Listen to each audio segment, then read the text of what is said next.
Bonjour tout le monde, bienvenue chez les délices de Soussou. Aujourd'hui, je vais préparer de la harira. Alors pour cela, il me faudra presque un bol de pois chiches. Vous pouvez mettre un bol plein. Un demi-bol de céleri, un oignon rouge, un demi-bol de persil et coriandre, 4 tomates, quelques morceaux de viande, bœuf ou ce que vous avez, mouton, ce que vous avez.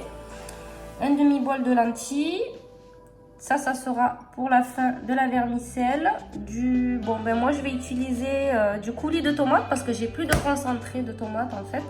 Donc je vais utiliser ça à la place, mais normalement il faudrait mettre du concentré de tomate, une à 2 cuillères à soupe de concentré de tomate. Ça c'est la farine, c'est pour la fin aussi, pour épaissir le harira. J'aurai besoin de 4 cuillères à soupe d'huile d'olive. J'aurai besoin d'une cuillère à soupe de sel, une cuillère à café de curcuma, une cuillère à café de gingembre et une demi-cuillère à café de poivre. C'est parti, on va commencer. Pour information, en fait, comment j'ai mesuré la farine, je ne vous ai pas dit combien de cuillères à soupe. Moi, je mesure avec celle-ci, en fait, c'est la grande. Vous voyez? C'est la grande cuillère comme ceci. Donc, j'ai mis une pleine. Ça, c'est de la farine de riz. Moi, j'utilise ou de la farine de riz ou celle de maïs. C'est meilleur pour la santé. Allez, on va commencer. On commence par mettre les morceaux de viande. Les pois chiches. En fait, on va tout mettre ensemble. Tout d'un coup. La coriandre.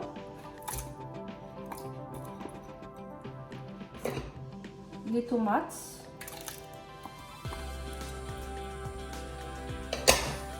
Les lentilles,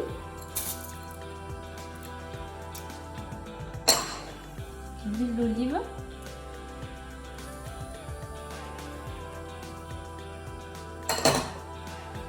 le sel, le poivre,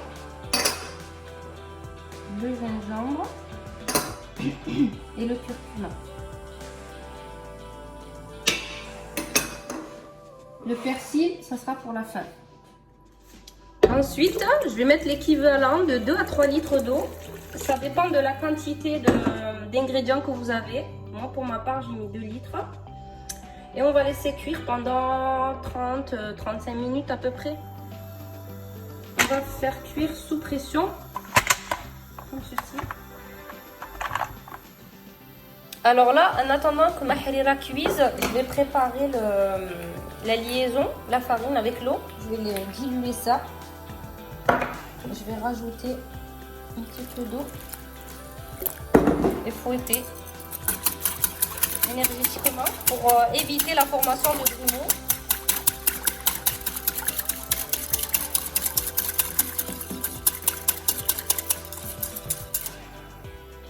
Voilà.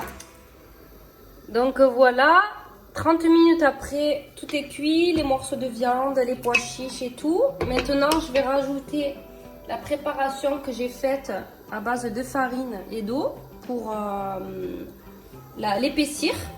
Donc je vais rajouter petit à petit.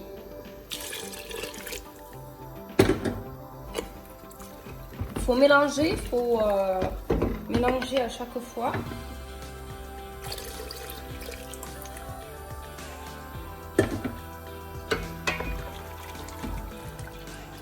Donc voilà, j'ai rajouté toute ma préparation de farine. Et là, il ne faut pas arrêter de mélanger pendant une dizaine de minutes.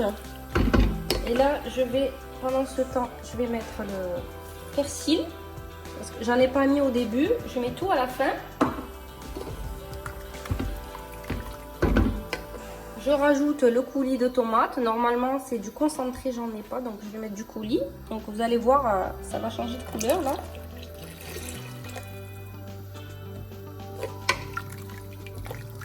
Voilà, là, elle a changé de couleur. Bon, je vais tout mettre, hein, tout ça. Hop.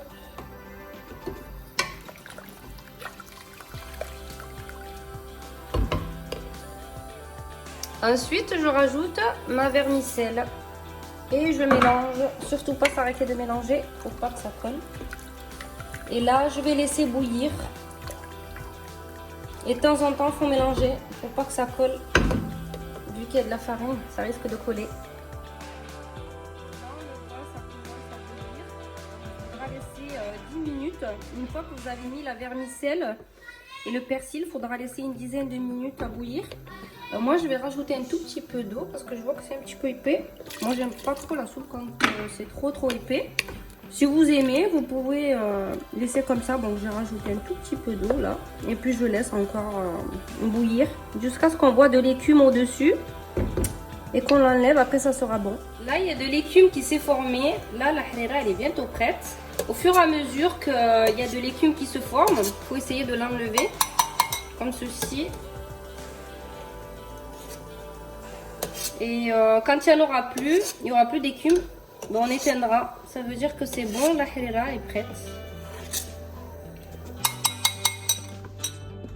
Voilà, l'écume a disparu, il n'y a plus rien à la surface. Donc là, j'éteins le feu et on va pouvoir déguster ça. Voilà, notre harira est prête. En tout cas, elle est délicieuse. Je vous dis à bientôt pour une prochaine recette.